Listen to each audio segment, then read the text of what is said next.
نعرہ تکبیر! مفتی اعظم مفتی محمود! اب میں دعوت خطاب دینے والا ہوں ملت اسلامیہ پاکستان کے دلوں کی دھڑکن، ملت اسلامیہ کے ایک روشن ستارے، ملت اسلامیہ کے درخشندہ ستارے اور ہماری امیدوں کی، ہماری امیدیں جن سے وابستہ ہیں، انہیں میں دعوت خطاب دے رہا ہوں کہ جن کی سیاسی اور علمی بصیرت کے اپنے نہیں، اغیار نہیں، دشمن بھی موقر ہیں۔ میں دعوت خطاب دے رہا ہوں قائد اسلامی انقلاب، مفکر اسلام اور ملت اسلامیہ پاکستان کے دلوں کی دھڑکن حضرت مولانا مفتی محمود صاحب مدثر العالی کو نعرہ تکبیر! نعرہ تکبیر! مفتی اعظم مفتی محمود! مفتی اعظم مفتی محمود! مفتی اعظم مفتی محمود! نعرہ تکبیر!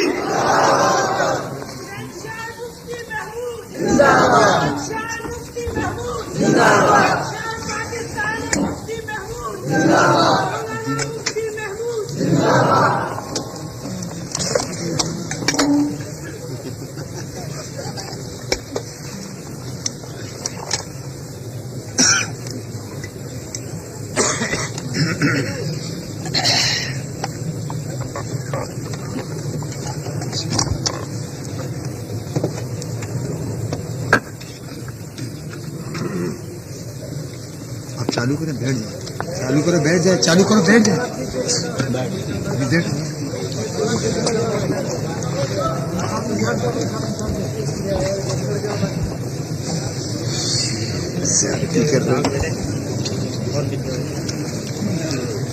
الحمد لله نحمده ونستعينه ونستغفره ونؤمن به ونتوكل عليه ونعوذ بالله من شرور أنفسنا ومن سيئات أعمالنا من يهده الله فلا مضل له ومن يضلله فلا هادي له ونشهد أن لا إله إلا الله وحده لا شريك له ونشهد أن سيدنا ومولانا محمدا عبده ورسوله أرسله بالحق بشيرا ونذيرا وداعيا إلى الله بإذنه وسراجا منيرا صلى الله تعالى عليه وعلى آله وأصحابه وأزواجه وأتباعه وبارك وسلم تسليما كثيرا كثيرا. أما بعد فأعوذ بالله من الشيطان الرجيم. بسم الله الرحمن الرحيم.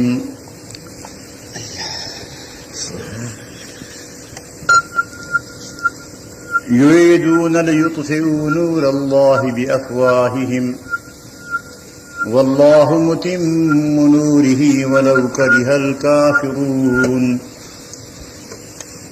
هو الذي أرسل رسوله بالهدى ودين الحق ليظهره على الدين كله ولو كره المشركون.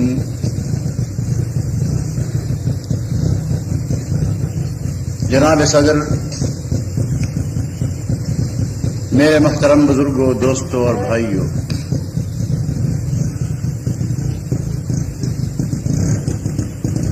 جلسے کا اختتام ہے. آپ کے سامنے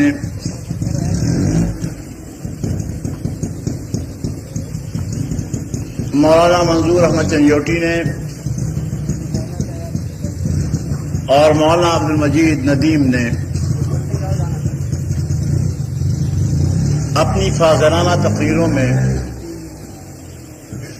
بہت سے مسائل کا ذکر کیا.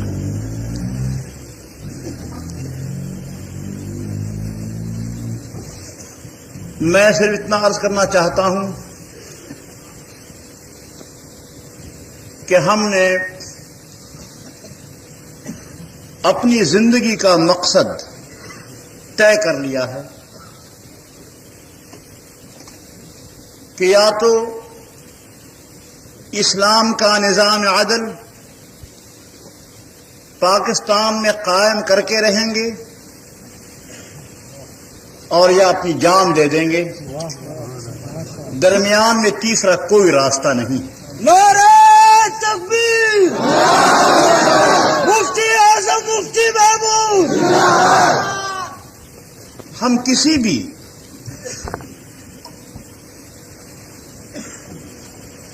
نظام سے اسلام کے علاوہ کسی باطل نظام سے صلح نہیں کر سکتے۔ ہمارا محبوب نظام صرف اسلام کا نظام ہے۔ مشکلات بہت ہیں، 33 سال کا طویل عرصہ گزر چکا ہے۔ اس پورے عرصے میں ہماری جدوجہد کے سامنے مختلف مشکلات حائل ہوتی ہیں، لیکن ہم مایوس نہیں ہوتے، اس لیے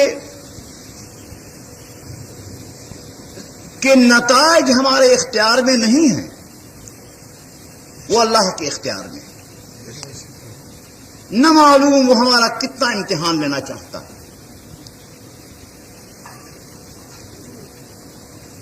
قیامت کے دن اللہ تعالی کے حضور پیغمبر بھی پیش ہوں گے۔ صحیح مسلم کی روایت میں آتا ہے کہ ایسا نبی آئے گا خدا کے سامنے کہ اس کے ساتھ کوئی امتی نہیں ہوگا، کوئی امتی نہیں ہوگا۔ ایسا نبی آئے گا کہ اس کے ساتھ صرف ایک شخص ہوگا۔ ایسا آئے گا کہ اس کے ساتھ صرف 2 آدمی ہوں گے۔ ایسا آئے گا کہ اس کے ساتھ 7-8 آدمی کی جماعت ہوگی۔ ہمیں یقین ہے کہ ان پیغمبروں نے جن کے ساتھ لوگ نہیں تھے اپنے مشن کو تکمیل تک پہنچانے میں پوری زندگی صرف کر دی۔ حضرات انبیاء علیہم الصلوات و تسلیمات کبھی تبلیغ دین میں کوتاہی نہیں کرتے۔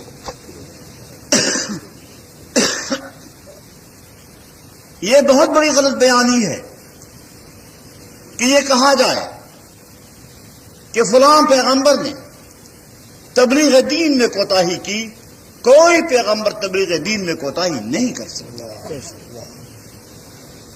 اس پیغمبر نے پوری عظمت کے ساتھ، پوری ہمت کے ساتھ نبوت کے شان کو ملحوظ رکھتے ہوئے اللہ کی دعوت پہنچائی، لیکن دل خدا کے ہاتھ میں ہے، نتائج اللہ کے ہاتھ میں ہے۔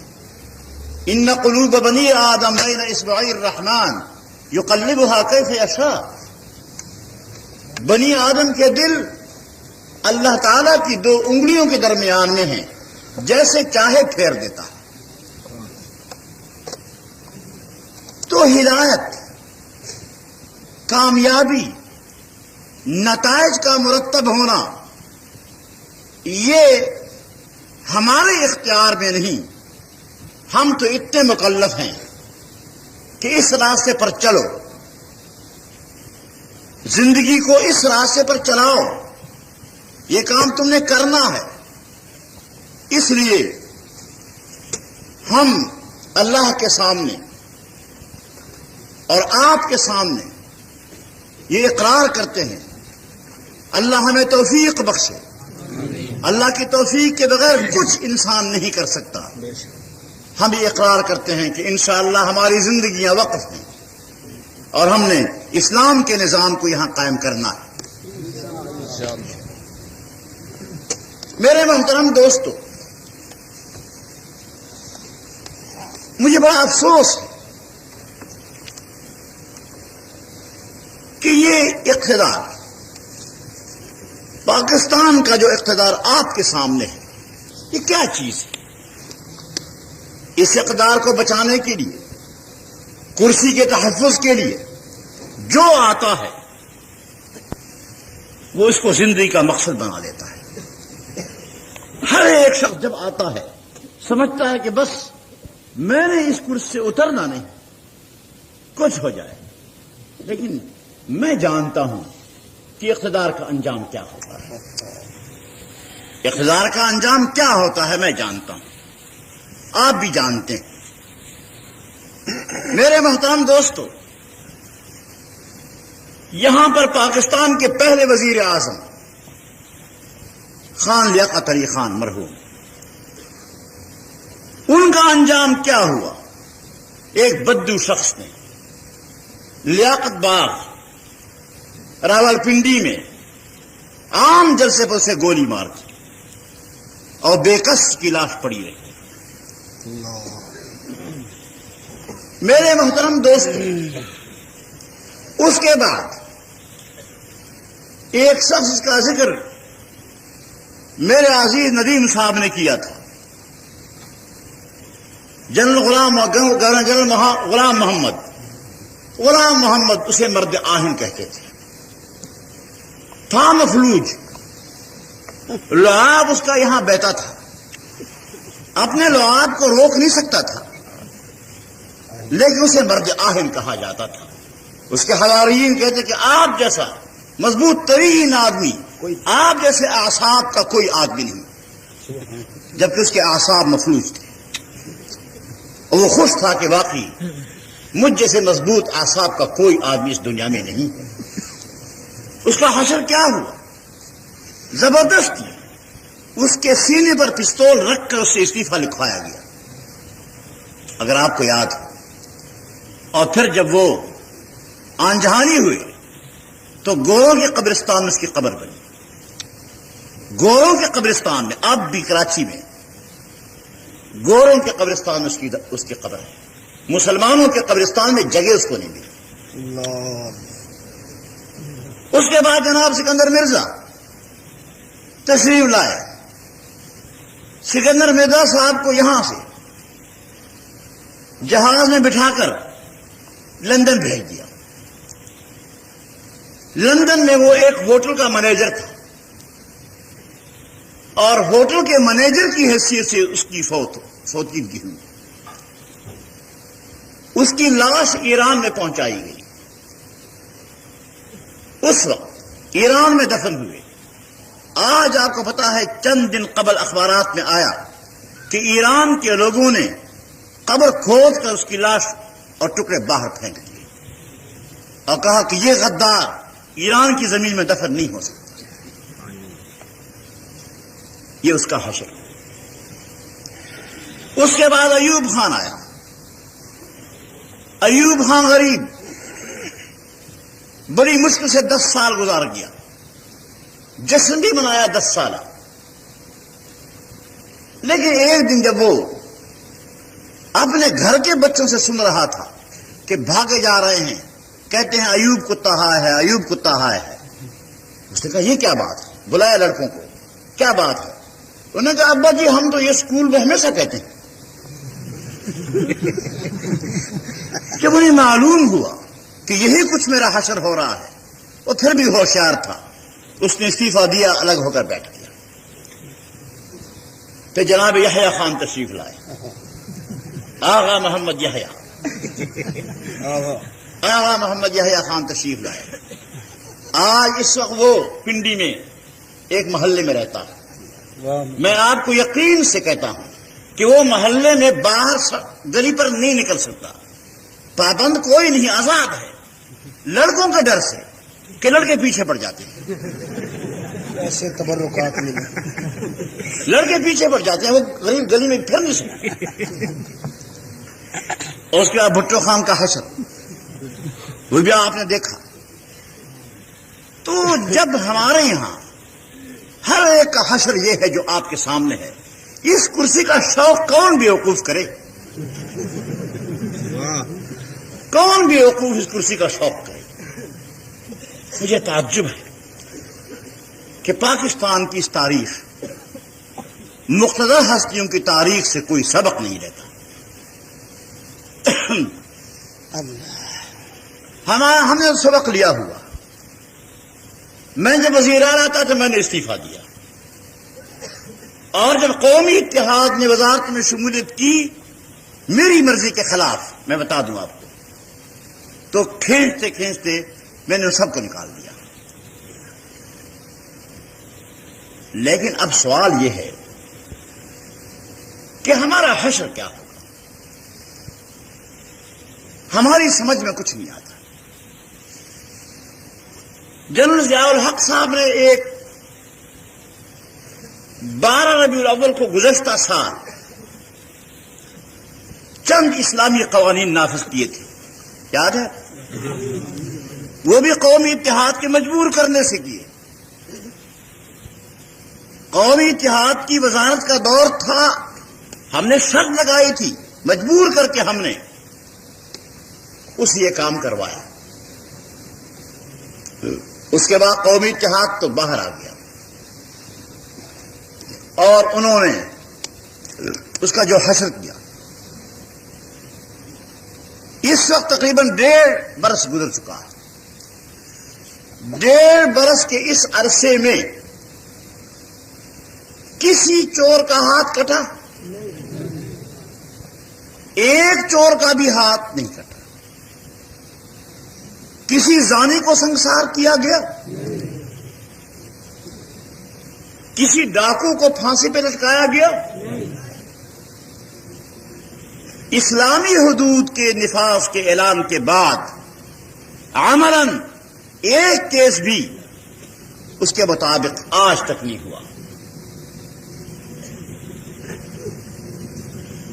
وہ اپنی تقریر میں فرماتے ہیں, ابھی چند دن قبل جو تقریر کی تھی, انہوں نے کہا کہ یہ ناکامی کا اس نے اعتراف کیا. ناکامی کا تو اعتراف کیا, اس نے کہ کیا کامیابی کا دعویٰ کیسے کر سکتا ہے,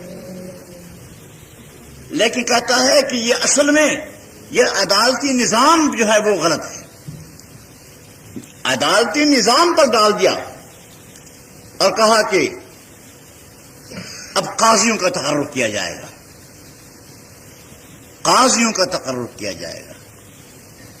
وہ قاضی کہاں سے لاؤ گے؟ یہ تو بتاؤ کہ وہ قاضی کہاں سے آئیں گے؟ جیسے تم نے بلدیاتی اداروں سے صوبائی اسمبلیاں بنائیں نامزد کر کے. میں آپ سے پوچھتا ہوں کہ آپ نے کبھی سنا کہ اسمبلی میں نامزد ہوتی؟ نہیں. آج پاکستان میں پہلی مرتبہ نامزد اسمبلی وجود میں آئی. اب نیشنل اسمبلی کی 200 سیٹیں جو آئین میں ہیں انہیں بھی نامزدگی کے ذریعے سے پر کیا جا رہا ہے. میں کہتا ہوں یہ قیامت کی علامت میں سے ایک علامت ہے. قیامت میں نئے نئے امور منکشف ہوتے جائیں گے. یہ بھی ایک قیامت کی علامت ہے کہ اسمبلیاں نامزد ہوں گی. بہرحال میں یہ واضح کر دینا چاہتا ہوں کہ نامزد اسمبلیوں کا کوئی فیصلہ قوم تسلیم نہیں کرے. نعرہ تکبیر! مولانا مفتی محمود! تم جو مرضی ہے کر لو, لیکن نامزد اسمبلیوں کا فیصلہ قوم تسلیم نہیں کرے گی. مسئلہ واضح ہے. تو اس طریقے سے قاضیوں کی نامزدگی ہوگی. جیسے تم ویسے تمہارے قاضی, جیسا پیر ویسے اس کی مرید. تو میں نے مشورہ دیا ہے کہ اوقاف کے خطیبوں میں کہیں تلاش کر لو. وہی سے تلاش کرو. ہماری صفوں میں آپ کو کوئی شخص قاضی بننے کے لیے نہیں ملے گا. ہماری صفوں سے کوئی شخص قاضی بننے کے لیے نہیں ملے گا. میں واضح کر دینا چاہتا ہوں اس نظام کے ساتھ نتھی ہونے منسلک ہونے کے لیے کوئی شریف آدمی تیار نہیں. لیکن میں پوچھتا ہوں کہ کیا واقعی عدالت کا نظام اس کی کمزوری کی وجہ سے یہ ناکامی ہوئی؟ نہیں. انہوں نے طریقہ کار ایسا وضع کیا ہے اس اسلامی حدود کے نفاذ کا طریقہ کار کہ ہر ضلع میں ایک شرعی عدالت، ہر ضلع میں ایک شرعی عدالت، اور جنگ کے ضلع میں ایک شرعی عدالت ایک مرزائی کو مقرر کیا. آپ نے رہنے نہیں دیا، انہوں نے مقرر کیا اور ہدایت دی کہ یہی رہے گا، کچھ ہو جائے امن کی ذمہ داری تم پر انتظامی سے کہا یہی رہے گا. لیکن لوگوں نے نہیں ٹکنے دیا. غرض یہ ہے کہ شرعی عدالتیں بھی مرزائیوں سے تشکیل دی جاتی ہیں. پھر اگر کوئی شخص اعتراض کرتا ہے، کہتے ہیں کہ یہ مرزائی ہے، تو یہ ناراض بھی ہوتے ہیں. ارے بھائی تم بتاؤ اس کے بعد ہم کیا کہہ سکتے ہیں؟ ہم اس کے بعد کیا کہہ سکتے ہیں بتاؤ؟ ڈاکٹر عبدالسلام آتا ہے تو تم استقبالیت دیتے ہو. تمام ملک میں پھرا پھرا کر سرکاری استقبالیت دلائے. واضح مرزائی، کھلا مرزائی، جو اسمبلی کے اس فیصلے کے بعد کہ مرزائی غیر مسلم ہے وہ پاکستان چھوڑ کر چلا گیا تھا کہ میں اس پاکستان میں نہیں رہتا، اب واپس آیا. تمہارا اس دور میں واپس آیا، تم پر اعتماد کرنے جبھی تو واپس آیا. اور اسمبلی ہال میں، اس اسمبلی ہال میں کہ جس میں یہ طے ہوا تھا، آئین میں ترمیم ہوئی تھی کہ مرزائی غیر مسلم ہے، اس اسمبلی ہال میں جنرل ضیاء الحق صاحب کی موجودگی میں 2 کرسیاں تھیں. اسپیکر کی کرسی، اسٹیج پر 2 کرسیاں تھیں. ایک پر جنرل ضیاء الحق صاحب تھے اور ایک پر عبدالسلام تھے. عبدالسلام نے ان کے سامنے تقریر کرتے ہوئے یہ کہا کہ میں سب سے پہلا مسلمان سائنسدان ہوں جس نے نوبل انعام حاصل کیا. ان کے سامنے اسی حال میں دعویٰ کرتا ہے کہ میں مسلمان سائنسدان ہوں. کیوں؟ اس کے منہ پر مکہ مار کے دانت کیوں نہیں توڑے گئے؟ اس کے دانت توڑے جانے چاہیے تھے. کیا یہ اس حال کی توہین نہیں؟ کیا یہ اس آئین کی توہین نہیں جس کا جنرل ضیاء الحق نے بھی حلف اٹھایا؟ کیا ہماری ان 3 مہینے کی کوشش کو جو اسمبلی میں ہم نے کام کیا اس کو سبوتاژ کیا جا رہا ہے؟ کیوں ہم مر گئے ہیں؟ ناممکن ہے کہ ہمارے ہوتے ہوئے اس ملک میں مرزائیوں کو پھر مسلمان کہا جائے. مرزائیت، مرزائیت،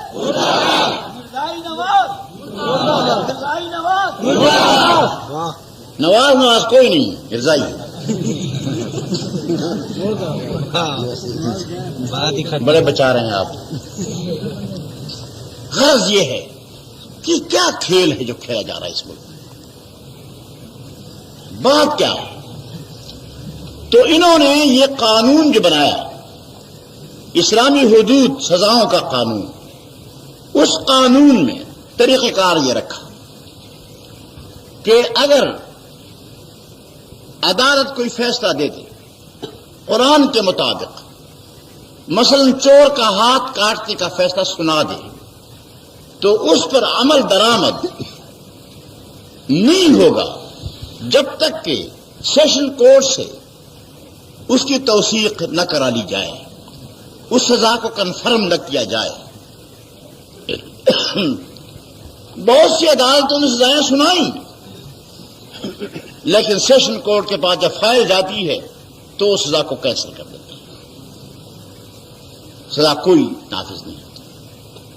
تو شرعی عدالت کے قرآنی فیصلے کو سیشن کورٹ کی توثیق پر موقوف رکھنا، کیا یہ شریعت کو انگریزی قانون کے تحت دے کر انگریزی قانون کی بالادستی سے تسلیم کرنا نہیں؟ اور یہ اسلام کی توہین ہے۔ جس ملک میں اسلام کی توہین ہوتی ہو، آپ بتائیں ہم کیا کریں؟ غرض یہ ہے کہ یہ سلسلہ جاری ہے۔ انگریزی قانون بھی موجود ہے چوری کے جرم کی سزا کے لیے، مارشل لا ریگولیشن بھی موجود ہے انگریزی چوری کی سزا کے لیے، اور شرعی عدالت بھی موجود ہے۔ 3 قانون متوازی موجود ہیں۔ ان شریعت کے قانون کے نفاذ کے بعد نہ تو مارشل لا ریگولیشن کو منسوخ کیا اور نہ انگریزی قانون کو منسوخ کیا، وہ بھی جاری ہے۔ اب جب کیس ہوتا ہے تو انتظامیہ کے افسر وہ اس ملزم سے کہتے ہیں کہ تمہارا کیس کہاں لے جائیں؟ ہاتھ کاٹنے والی عدالت میں، ہاتھ کاٹنے والی عدالت میں۔ وہ غریب روتا ہے کہ خدا کے لیے مجھے وہاں مت لے جاؤ، یعنی شرعی عدالت میں مت لے جاؤ۔ جو شرعی عدالت میں جانے سے مسلمان جو انکار کرتا ہے وہ مسلمان رہتا ہے؟ فَلَا وَرَبِّكَ لَا يُؤْمِنُونَ حَتَّى يُحَكِّمُوكَ فِيمَا شَجَرَ بَيْنَهُمْ۔ اللہ تعالی نے قسم کھا کر فرمایا کہ نہیں یہ لوگ مومن ہو سکتے جب تک کہ اے میرے پیغمبر آپ کو اپنے اختلافات میں حکم اور خالص تسلیم نہ کریں۔ پھر اس کے بعد پولیس کے آفیسر، انتظامیہ کے آفیسر کہتے ہیں کہ نہیں ہم تو وہیں لے جائیں گے آپ کو، شریعت والی عدالت میں۔ وہ روتا ہے تو اس کے بعد پھر فیصلہ ہوتا ہے رشوت کا۔ اب رشوت پہلے پولیس کو ملتی 500 روپے زیادہ سے زیادہ، 200 300 400 500۔ اب جب ہاتھ کٹنے سے بچتا ہے، ہاتھ کا سودا ہوتا ہے تو کہیں 10,000 روپے دو۔ 10 سے کم پر تو پولیس راضی ہوتی ہی نہیں، اور وہ کہتا ہے کہ ہاتھ میرا کٹتا ہے تو میں 10,000 روپے دے ہی دوں تو اچھا ہے۔ تو اس قانون کے نفاذ کے بعد یہ فائدہ انتظامیہ کے افسروں کو پہنچا کہ ان کی رشوتوں میں 20 گنا اضافہ ہو گیا۔ ان کو تو فائدہ پہنچا لیکن لوگوں کو کوئی فائدہ نہیں پہنچا، لوگوں کو کوئی فائدہ نہیں پہنچا، اس لیے کہ لوگوں میں قانون چلا ہی نہیں، فائدہ کیا پہنچتا۔ میرے محترم دوستو، میں یہ واضح کر دینا چاہتا ہوں کہ ہم نہیں چاہتے کسی کا ہاتھ کٹے۔ ہاتھ کٹنا ہمارا مقصد نہیں، ہم یہ چاہتے ہیں کہ نہ چوری ہو اور نہ ہاتھ کٹے۔ جرائم کا سدباب چاہتے ہیں کہ جرائم ختم ہو جائے، لیکن جرائم آپ بتائیں ختم ہو گئے یا زیادہ ہو گئے؟ زیادہ ہو گئے۔ اسلامی قانون نافذ ہو اس ملک میں اور جرائم میں اضافہ ہوتا رہے، یہ کوئی مسئلہ ہے؟ میں کہتا ہوں کہ اگر کراچی جیسے شہر میں جہاں بہت بڑی آبادی ہے، ملک کی بہت بڑی آبادی یہاں کراچی میں ہے، اگر کراچی ایک شہر میں جو 3 ضلعوں پر مشتمل ہے، ایک ہاتھ اگر کٹ جائے اور بازار میں لٹکایا جائے اور لوگ چلتے رہیں اور دیکھتے جائیں تو میں سمجھتا ہوں کہ کراچی کے 3 ضلعوں میں کوئی چوری اس کے بعد نہیں ہوگی، پھر کوئی چوری نہیں ہوگی۔ تو ایک ہاتھ اگر کٹ جائے اور پوری کراچی کی چوریاں ختم ہو جائیں تو سودا سستا نہیں، سستا سودا ہے نہیں، لیکن اس کا جو حشر ہوا وہ آپ کے سامنے ہے۔ میرے محترم دوستو،